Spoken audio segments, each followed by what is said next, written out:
Koy Herbal Capsule, makabulig sa madamong nga balatian. Madugay na nga negosyante kag isa ka sales agent si Ma'am Lilia Gomez. Apang sa kadugayon sini sa negosyo, wala ini maghuna-huna sang ini ang ma-diagnose nga may breast cancer. Pagsulod niya sa isa ka wala ko kapangilaman na nagbalik ang portahan na pakdiri. Di wala ko kapanagang.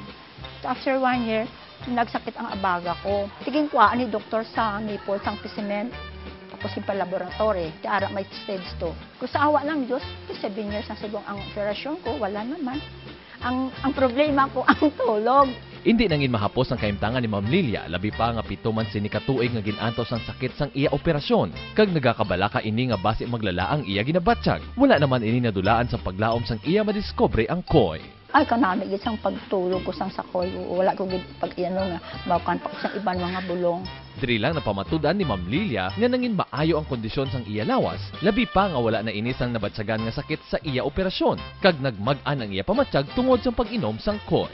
O gani ang may mga sakit, mag-ano ka mo sangkoy, kay ako na sangkoy, ang tanan ko nabatyagan sa lawas ko, wala na, nakatulog na ko, ang ako na breast cancer, maayo na ang pag-ano ko, pagbatsyag, wala na ako ginakapo. No side effects. BIFAD approved. Koy Herbal Capsule, God's pathway to herbs that heal.